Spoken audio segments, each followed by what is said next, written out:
Which relationship type are you? If you clicked on this video, there is something inside you asking a question you might not have the words for yet. Why do your relationships feel the way they do? Why do some people feel like home, while others feel like a test you keep failing? Why does love sometimes feel like the safest place on earth, and other times, like standing at the edge of a cliff? The answer lives deeper than you think. It hides in the quiet spaces between what you say and what you actually mean. And once you see it, you cannot unsee it.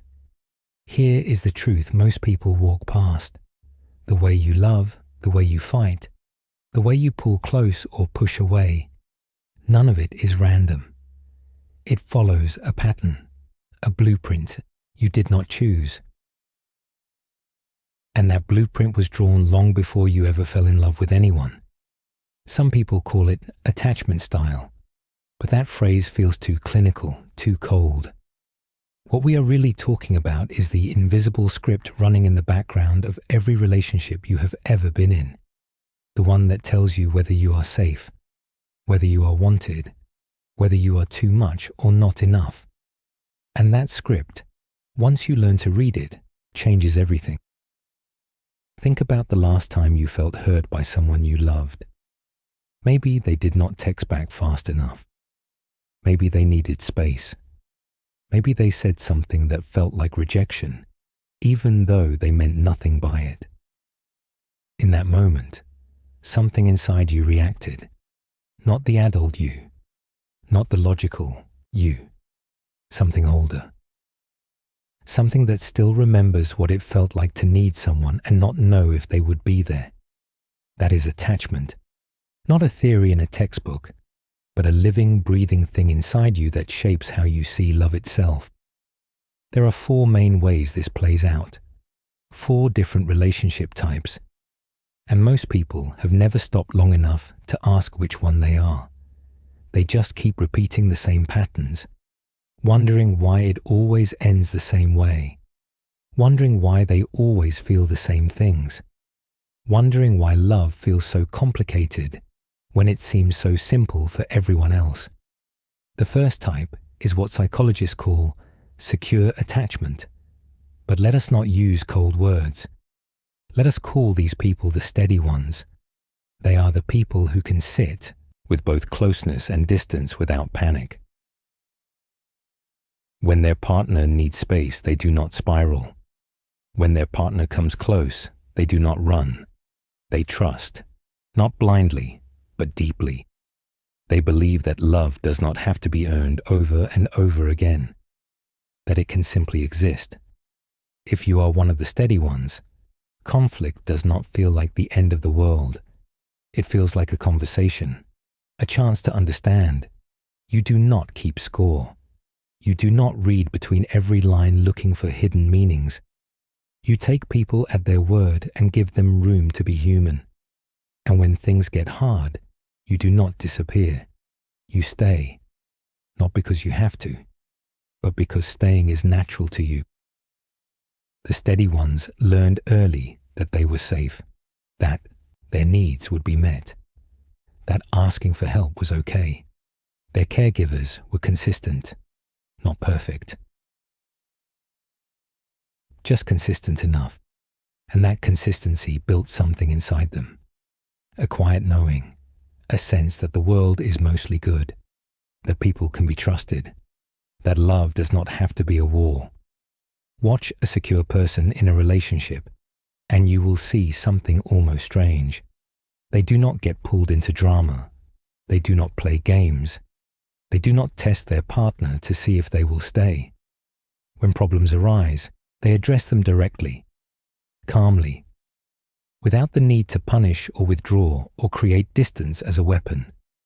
They apologize when they are wrong and accept apologies when they are given.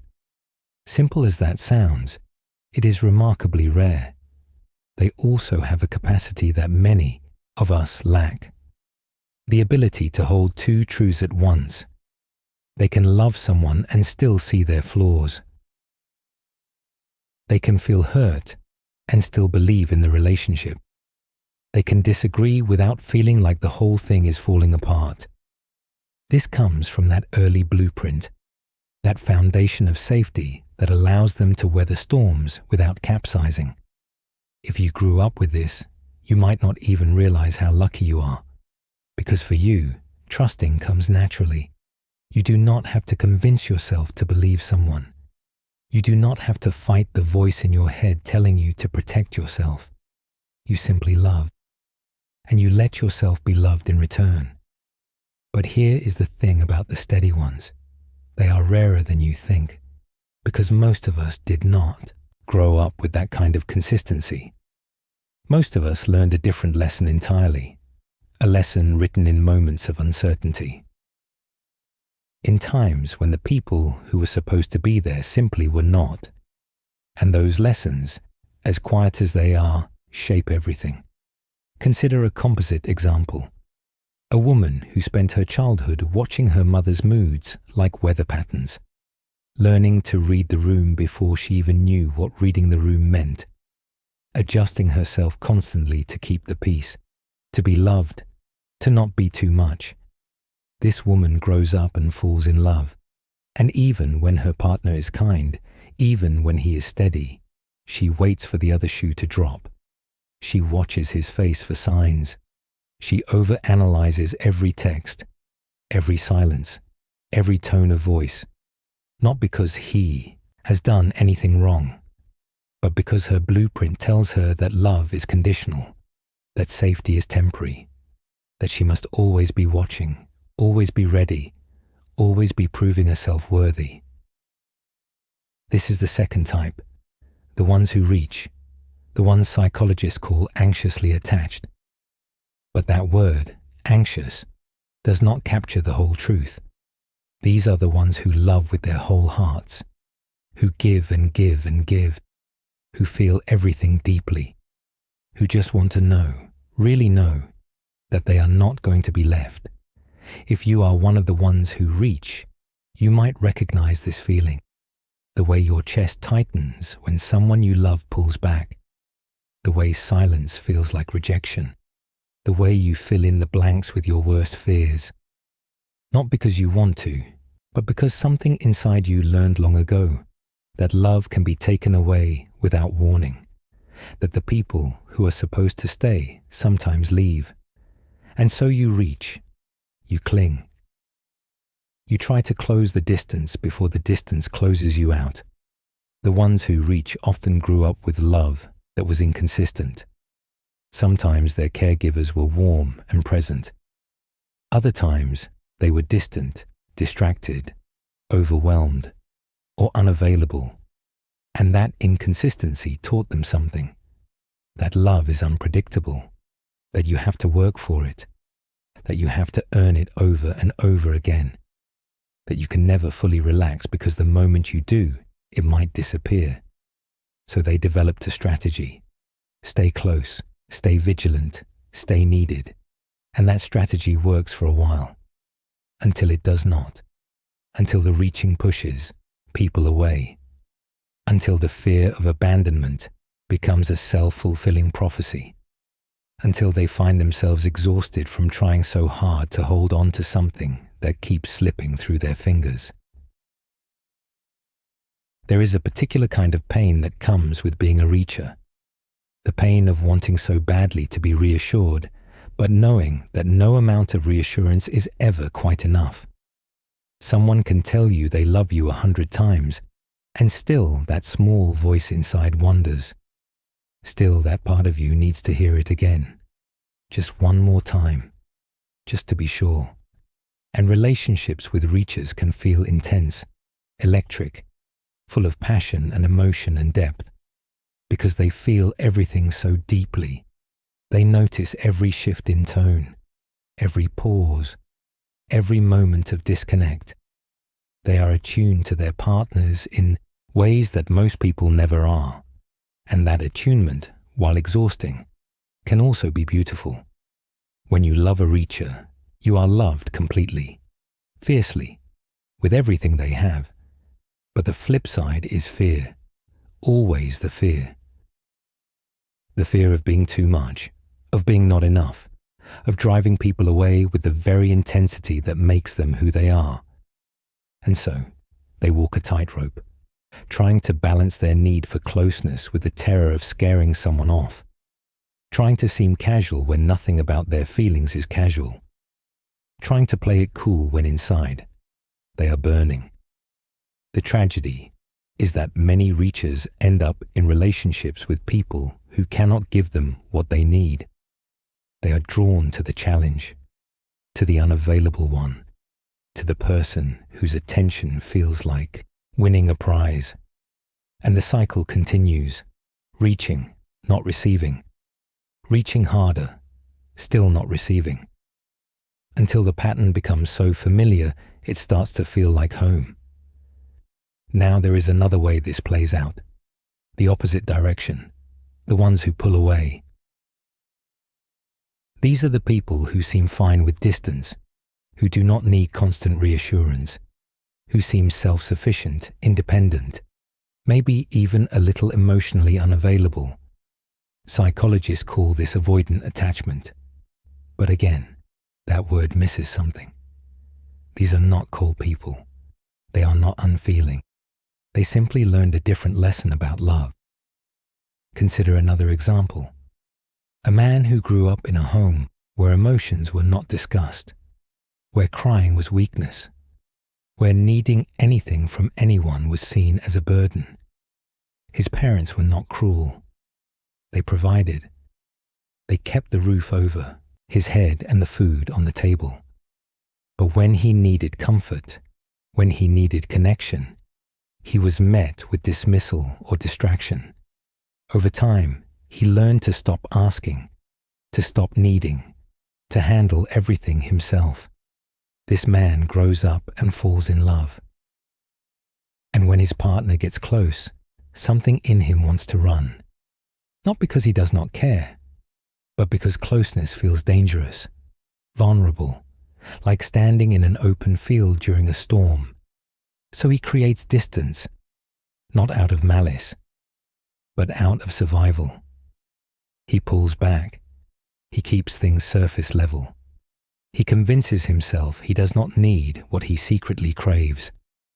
If you are one of the ones who pull away, you might recognize this: the discomfort when someone gets too close too fast, the urge to protect yourself by keeping parts of yourself hidden, the belief that you are better off alone, that needing people is weakness, that vulnerability is a trap waiting to spring. The ones who pull away learned early that their needs would not be met, that asking for love was pointless, that the safest place was inside themselves, so they built walls. Not to keep others out exactly, but to protect something fragile inside, something that still hopes but has been hurt too many times to keep reaching. There is something important to understand about the ones who pull away. Underneath all that independence is often a deep well of longing. They want connection just as much as anyone, maybe more, but they have learned that wanting leads to disappointment, that needing leads to pain, so they cut themselves off from those feelings. They convince themselves they prefer solitude. They become very good at being alone. Watch someone with this pattern closely, and you might notice the moments when the facade slips, when something tender peeks through before they catch it and pull it back. A flash of vulnerability before the walls go up again. A moment of closeness before they suddenly need space. These glimpses show what lies beneath the surface. A heart that wants to be held but does not believe it can be. Relationships with people who pull away can feel confusing, maddening. You get so close and then suddenly they are gone. Not physically maybe, but emotionally. They shut down. They get quiet. They retreat into some inner fortress. And you are left outside knocking on a door that will not open. And it is easy to take this personally, to think you did something wrong, to think you are not enough. But it is not about you. It is about a blueprint that equates closeness with danger. The irony is that many people who pull away end up with reachers. The push and pull creates a dance that feels familiar to both. The reacher reaches, the avoider pulls back. The reacher panics and reaches harder. The avoider feels smothered and retreats further. And round they go, neither getting what they actually need, both confirming their worst beliefs about love. And then there is the fourth type, the most complex one, the ones who are caught between reaching and running. These are the people who experience love as both safety and danger, whose caregivers were sometimes the source of comfort and sometimes the source of fear. Maybe there was chaos at home, instability, trauma that no child should have to navigate. And in that environment, they learned that love was a riddle with no answer, that the same person who held them could also hurt them, that safety and threat could wear the same face. This creates what psychologists call disorganized attachment. But let us just call it what it is: confusion. A deep, primal confusion about whether love can be trusted at all. If this is you, relationships might feel like a constant push and pull. One moment you crave closeness with everything you have. The next moment it terrifies you.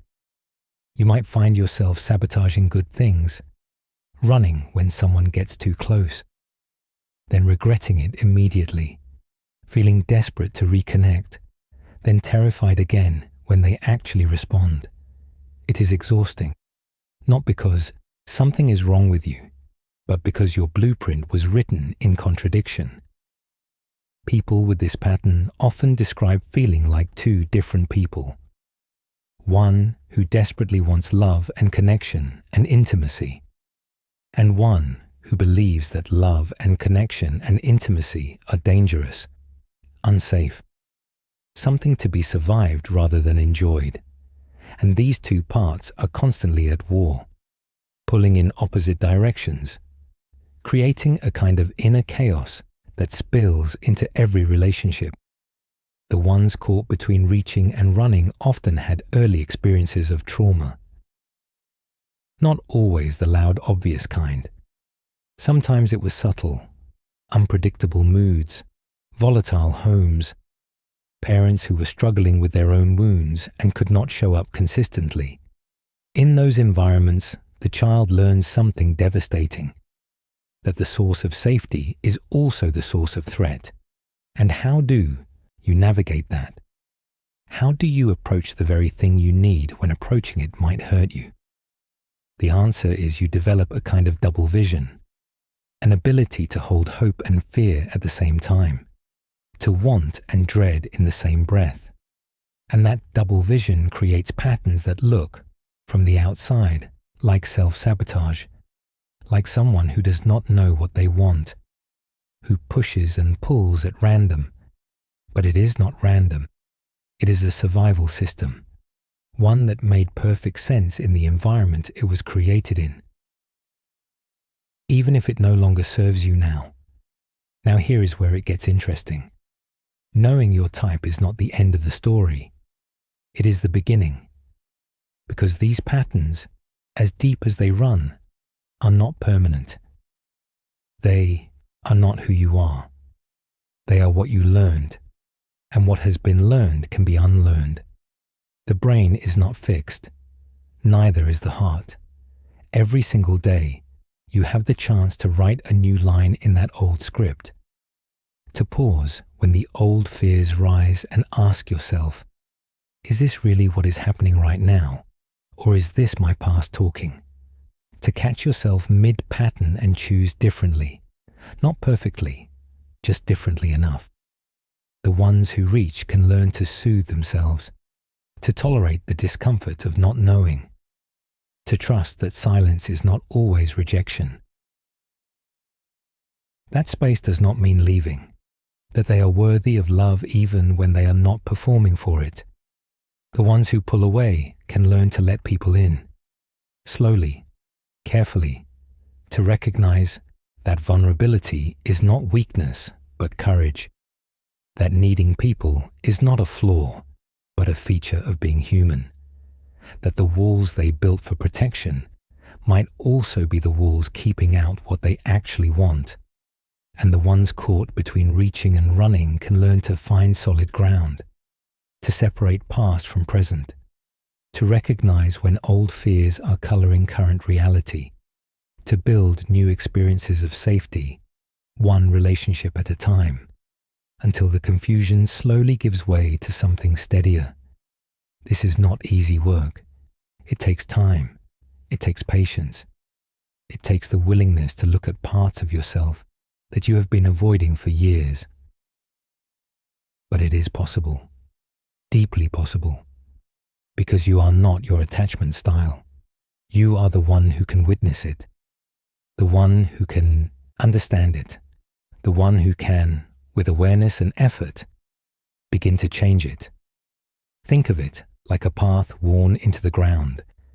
You have walked the same route so many times that the grass has stopped growing there.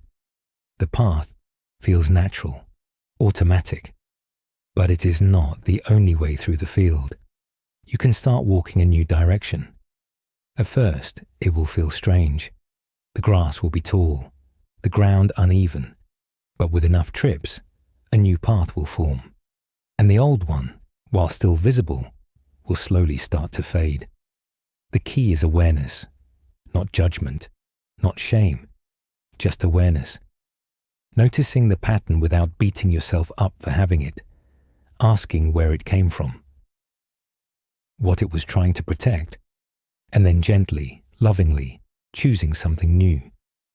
Some people do this work alone, through reflection, through journaling, through learning about attachment and watching themselves with new eyes. Others do it in relationship, finding partners who are patient, who do not take their patterns personally, who offer a different experience of love than the one they grew up with. Still others do it with the help of a therapist, someone trained to hold space for the process, to help untangle the knots that feel too tight to loosen on your own.